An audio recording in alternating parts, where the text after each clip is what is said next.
One Disney logo is not enough. You must also endure the old-timey throwback Mickey logo bullshit as well. San Francisco? Wow. With the placement of the Asian-inspired Golden Gate Bridge, Alcatraz Island in the downtown area, this is clearly San Francisco, but with Tokyo on top of it. Which is cool. I'm down. I just want to know what happened to the Pacific Ocean is all. Or is this movie like The Watchmen, where we're living in a world where we lost World War II? Are San Franciscans so liberal that they said, you know what, we have a huge Japanese population. Only fair to rename the whole city for them. Disney tries to push another real steal on us like we aren't going to notice that shit. What's your name, little boy? Hiro? Hiro Hamada? Literal protagonist's name is Literal. Well, at least one animated film with a good cop, bad cop character got nominated for an Oscar. Tadashi Ex Machina. You graduated high school when you were 13, and this is what you're doing? This is the perfect time for this kind of exposition. And how are they hearing each other? Extremely convenient ramp shows up at the exact spot where they need it. What the hell is this doing here anyway? Bot fighting is illegal! You're going bot fighting, aren't you? There's a fight across town. With so many bot fights happening all over the city, it's amazing Tadashi found you at the one you were at. Also, Aunt Cass goes from caring about these kids' activities to not existing at all, in order to facilitate their sneaking out a second time. What are we doing at your nerd school? How did you not know he wasn't going to the bot fight way before this? Zero resistance, faster bike. It'll allow the chick from Premium Rush to get her kid into the country 3 times faster than the last time. Honey lemon? Go-go? Wasabi? I spilled wasabi on my shirt one time, people! One time! Okay, I'm going to do something really different and be extremely nitpicky here. I know these kids are nerds, but the guy spilled wasabi on his shirt, and this was deemed hilarious and embarrassing enough to base a whole nickname around it? Good thing these guys weren't around when I was younger, or I'd be called sour cream and onion dressing. DPIX Comics. I'm actually allergic to that. You are not allergic to bacitracin. You do have a mild allergy to peanuts. You could tell that just by scanning him? Jesus, why hasn't Tadashi already become insanely rich and won the Nobel Prize with this thing yet? You have been a good boy. Have a lollipop. Hilarious, but where did he get the lollipop? How does Baymax deflate like this with a carbon fiber skeleton inside it? Wanna see how I put them together? Hey, genius. He invented them. You're Robert Callahan. Kid who knows who this famous scientist is somehow doesn't know what the man looks like. All these crumpled papers show that Hiro is addicted to trees and never got Microsoft Word or even f***ing Notepad installed in his computer. My name is Hiro. Microphone feeds back to accentuate the awkwardness cliche. Look, I've got no problem with these microbots since we're in a sci-fi comic book cartoon, except the part where he says these things are controlled with your mind.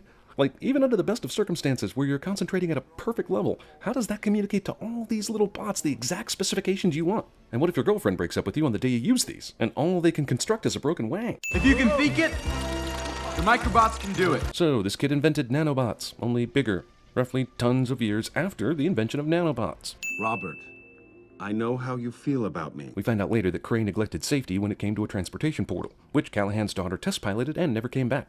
Because this needs to be a surprise for the audience, Cray talks to Callahan like they don't have a history together, and Callahan talks about Cray like he's simply some greedy businessman. Aunt Cass, we'll catch up, okay? There's virtually no reason why Tadashi and Hiro decide to hang back, other than to have the unnecessary brother moment, and so they can be around when the exposition center catches fire. I was just gonna tell you your fly was down for the whole show. Haha, but if his fly is down here, it is not remotely visible from the audience's position. Callahan's in there. Someone has to help. Like, Aquaman? I can't believe this extremely smart guy thinks he can run into a burning building and expect anything but tragedy. Oh, shit, all my microbots are in there. And my brother. As usual, no sad moments can happen without earth dumping rain on everyone. Also, only black umbrellas are allowed at a funeral cliché. A zero? I'm okay, really. Does it hurt when I touch it? Healthcare robot is programmed to continue medical exam even after patient rates pain a 0 on a scale of 1 to 10. You should expect an increase in body hair, especially on your face, chest, armpits, and... Thank you! Amazingly, the robot Baymax, thus far unfazed by any kind of protest, actually stops talking so this movie can keep its PG rating. I'm satisfied with my... Hiro is so unnecessarily beyond embarrassed about Baymax's discussion about puberty, he stupidly jumps on him to try and deflate him, which of course leads to a new discovery under the bed. We've seen these microbots do amazing things, but getting out of a jacket pocket is something that is above its pay grade. Your tiny robot is trying to go somewhere. Damn you, Baymax! You've been on screen a total of about 3 minutes so far, but you've already hit adorable levels worthy of 1 sin reduction. Wait, did Baymax just walk through the cafe without anyone seeing it? Hiro? Hey! Aunt Cass? There is absolutely no reason why Hiro acts like Baymax is E.T. and needs to keep his aunt from knowing anything about it. There is nothing whatsoever on the line if she finds out about it. How did Baymax get on the trolley? Does he have coins? Paper currency?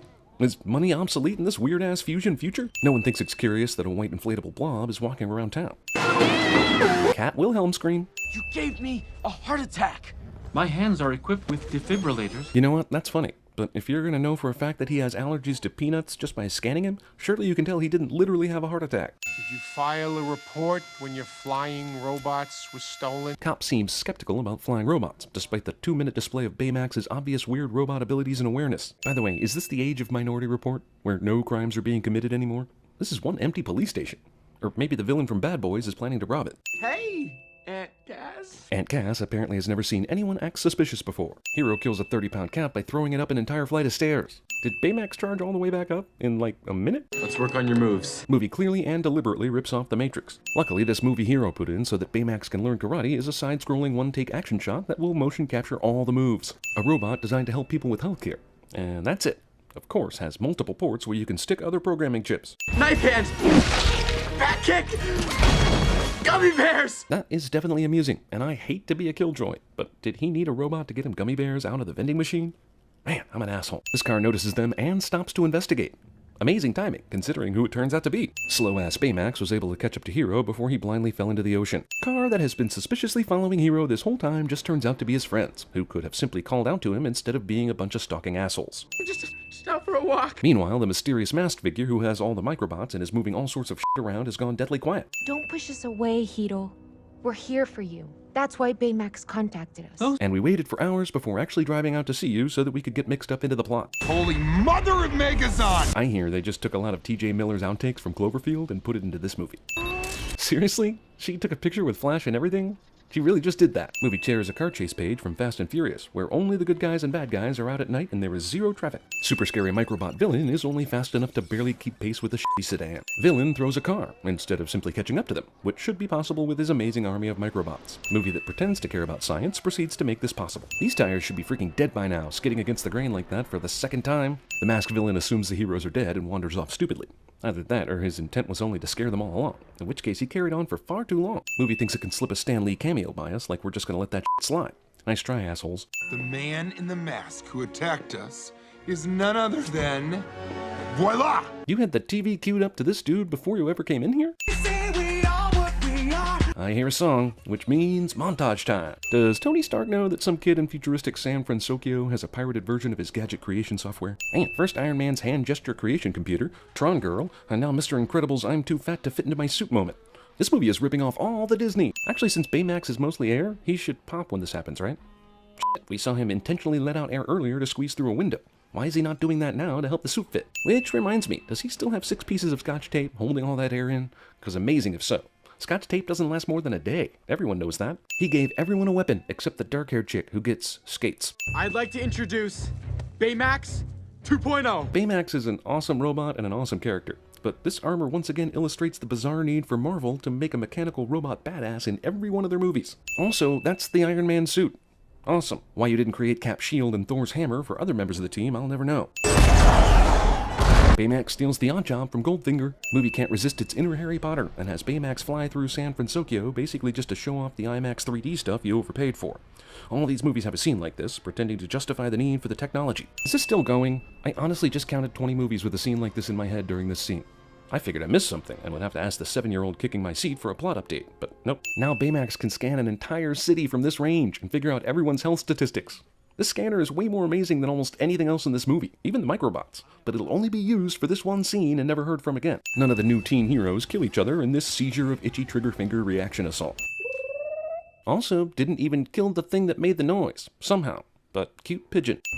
Guys, you might want to see this. You might want to see this cliche. Also, once again, bad guys are leaving doors open for anyone to peek inside their criminal operation.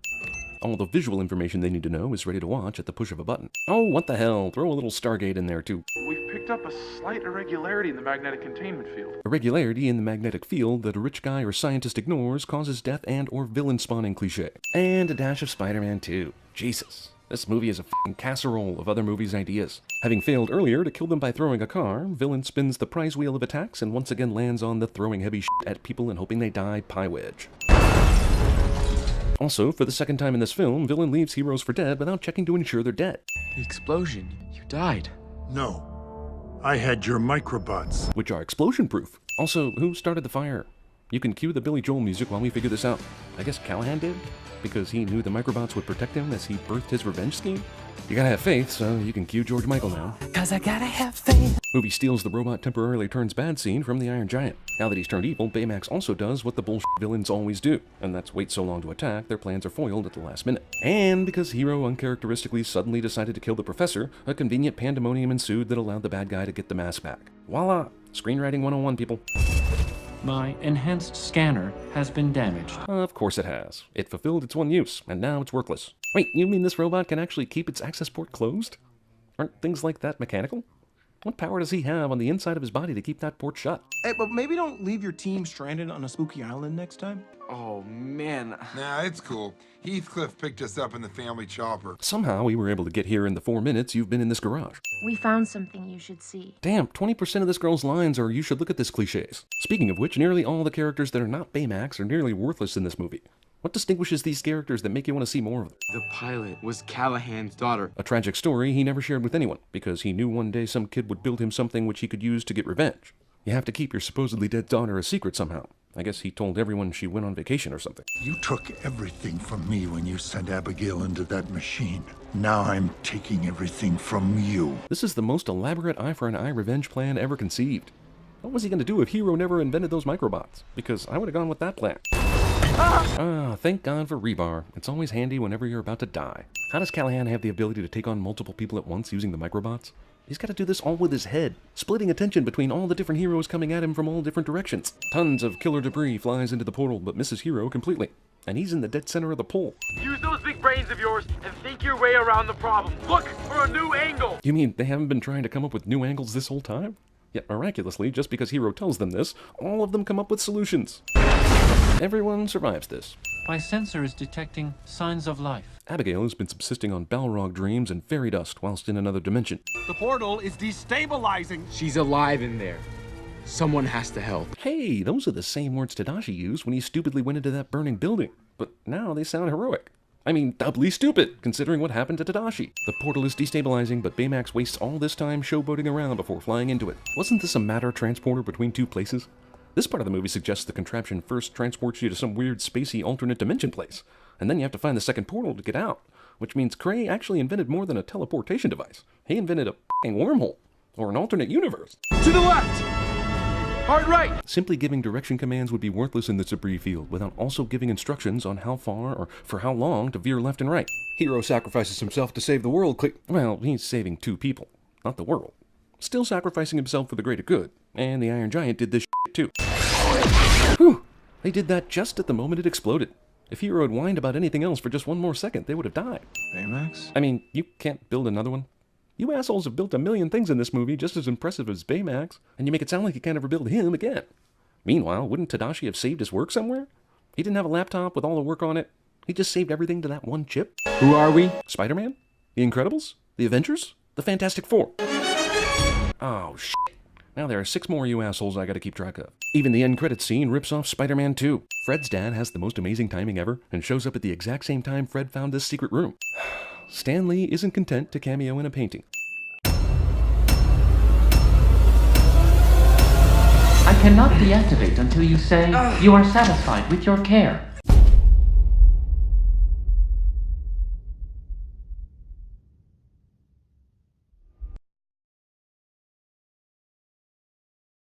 This is not possible! Inconceivable.